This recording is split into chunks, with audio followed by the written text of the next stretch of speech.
This is Life for You, the first TV magazine in Second Life, with Kira Singh and Christoph Broom.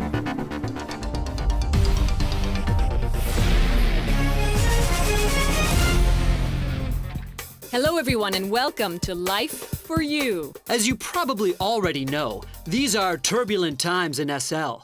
What with system breakdowns, voice grid problems, a ban on gambling, and lots of negative PR. We'll keep you up to date on the bad news, but don't worry. We won't forget to bring you the lighter side of our world as well. That's right, Christoph. So let's get started with a look at what we've put together for you this week. The Big Ban! No more casinos in Second Life. And Linden Lab is under heavy attack.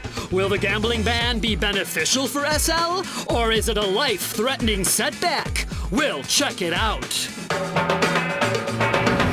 Look like your favorite celeb. We'll take a look at the new trend in Second Life and what crazy things people are doing with it.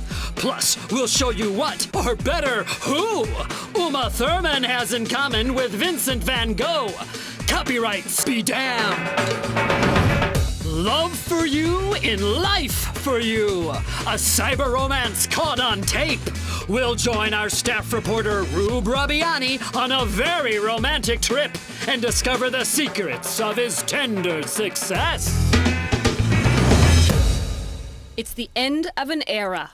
As of June 24th, 2007, all gambling has been banned from Second Life. That's right, Kira. The move came after Linden had already banned casino advertising in April of this year. Eyewitnesses claim that all SL casinos were literally vaporized within hours of the announcement. Linden Labs also threatened to clear the accounts and remove the assets of owners who did not comply with the new policy. Our roving reporter, Draxter Dupre, was at a recent protest where he got a chance to speak to enraged gambling advocates. When Linden Lab announced their ban on gambling, all hell broke loose. During an interview with former blackjack millionaire Vito Arguello, we got an invite to Orientation Island. The sim was packed with angry demonstrators shouting expletives and waving homemade protest signs. Vito suspected the location of the protest was strategically chosen. This is really going to affect the newbies because now with orientation blocked, they got to go to another one of the Orientation Islands, and if they get blocked up, newbies in this game are going to be pretty scarce today. Nobody knows if the login slowdown made an impression on Linden Lab. Spanky Straff is one resident who is not in the mood for experiments. The casino owner and certified dealer says his financial situation is dire. I am a disabled U.S. veteran. I'm also engaged in a fight to obtain pension. This is my sole source of income. Spanky saw his slot machines and poker tables vaporized. His casino is an empty shell. He accuses Linden Lab of defrauding him in excess of $2,000 US. Linden Labs, without giving so much as a moment's notice, has given no fair compensation to any citizen. What they have said is that we have the ability to do what we want to do. Spanky Straff is now head of the group Anti-SL Socialism Today, which openly considers Linden Lab a totalitarian regime. Benjamin Noble is the president of the SL Bar Association and blogs at virtuallyblind.com. He sees nothing arbitrary with the Linden move and welcomes the policy clarification. There has been some pressure put on them from outside of the country. Between that and the FBI's inquiries into Second Life earlier this year, they probably took a hard look at it and realized they were in violation of the UIGEA, the Unlawful Internet Gambling Enforcement Act. Congress passed the Unlawful Internet Gambling Enforcement Act at the end of 2006. From then on, banks were prohibited from processing payments from internet gambling transactions. By allowing residents to convert Linden dollars back to real US dollars, Linden Lab effectively acts like a bank. Noble adds that the proactive approach Linden is taking with regards to other countries' laws might be an effort to facilitate business relations with host locations of future server farms. Simulated images of child pornography is expressly legal in the United States. It's not legal in Germany, and Linden Lab has banned it. They're, I think, trying to be an international company and comply with at least the most newspaper-worthy laws in the countries where it's trying to do business. Linden critic Prokofy Neva is not convinced the company has finally grown up. On the podcast Second Rant, published through Nick Wilson's Metaverse.com blog, she said that SL might not be a straight-out dictatorship, but clearly shows the chaos of a transitional structure. They print money out of thin air and sell it. This is like Yeltsin's Russia, This is what led to the great ruble crash. Prokofiev predicts that when banned casino owners are forced to cash out, the flood of Linden dollars will actually hurt this virtual economy.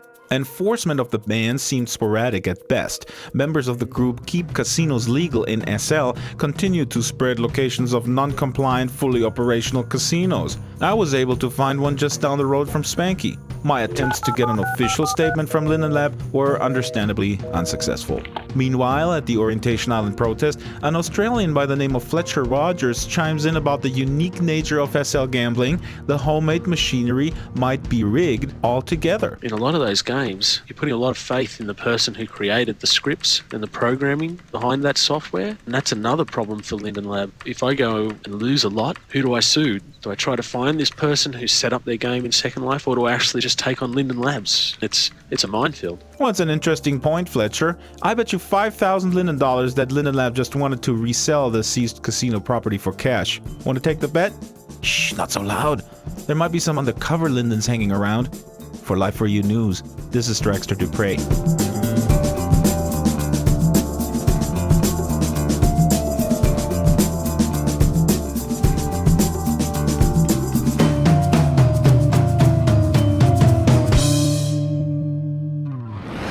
Thanks for that report, Dragster. By the way, you can find a detailed list of activities and games that are no longer tolerated on Linden Lab's blog at secondlife.com. My, I guess I better check if my after-work card games are permitted here in the Life for You studios. In the meantime, here's the news in brief.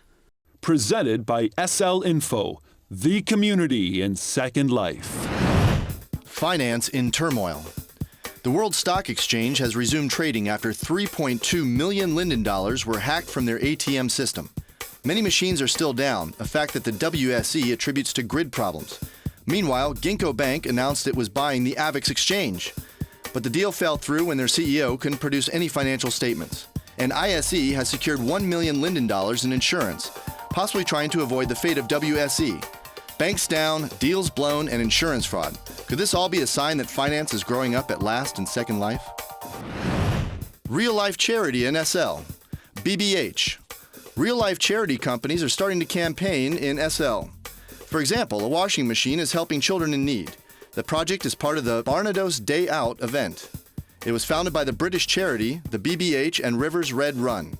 Come to the BBH Sim, pay the machine, get a t-shirt, and help make the world a better place. All the proceeds are going directly to the company. Italian electric company Enel in SL. Enel, Italian's biggest energy provider, has created an eco-sensitive sim. In Enel Park 4, you'll see a number of regenerative energy power plants and even cars that are powered by hydrogen. The employees of Enel are active on the sim to teach residents about the future of real-life energy sources.